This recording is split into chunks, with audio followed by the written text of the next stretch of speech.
All right, we're on top of the new Engine 65, the 2016 Aero XT, and the first thing that you see up top is that there's no longer any diesel engine that runs the auxiliary pump. It is now PTO driven, and it's all contained. It runs a hydraulic motor that spins a water pump instead of a diesel motor. It's a much better setup, and you can see we have much more room up here. This will be nice for the Strike Team engine because the floater pump and the chainsaw will have room to fit up here. So coming back down to the pump panel, you'll see the pump panel controls are slightly different. Obviously there's no gauges for the engine. You simply have an on-off switch, electric prime, and then you have increase or decrease, and then you have your pressure gauge.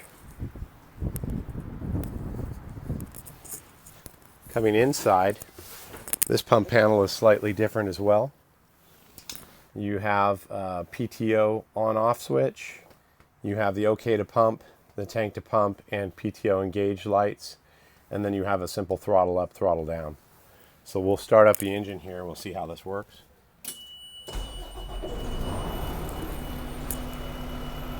Basically, the biggest difference in operating this pump is that you must have the parking brake set first because it is PTO driven.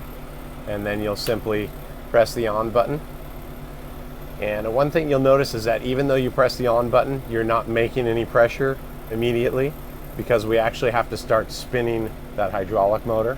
And if you sit there and hold the increase, then you'll see your pressure go up. And then when you go to decrease, you'll just have to hold it. And it usually takes a couple extra seconds for the hydraulic motor to stop spinning. Obviously, once that gets down to 0 pressure, then we can turn it off. And we just go ahead and turn it off.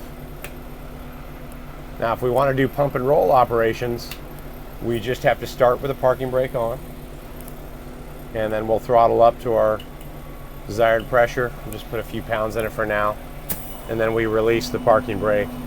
Now we can start rolling forward and do our pump and roll.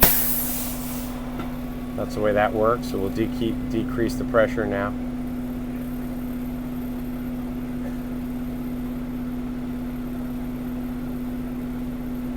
Essentially, this is the exact same setup as the current 6 engines. You just need to have the parking brake set, and you won't initially see pressure when you turn on or off. It won't make a difference.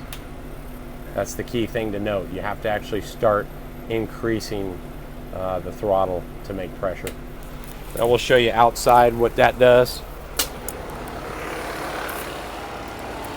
Outside, same thing.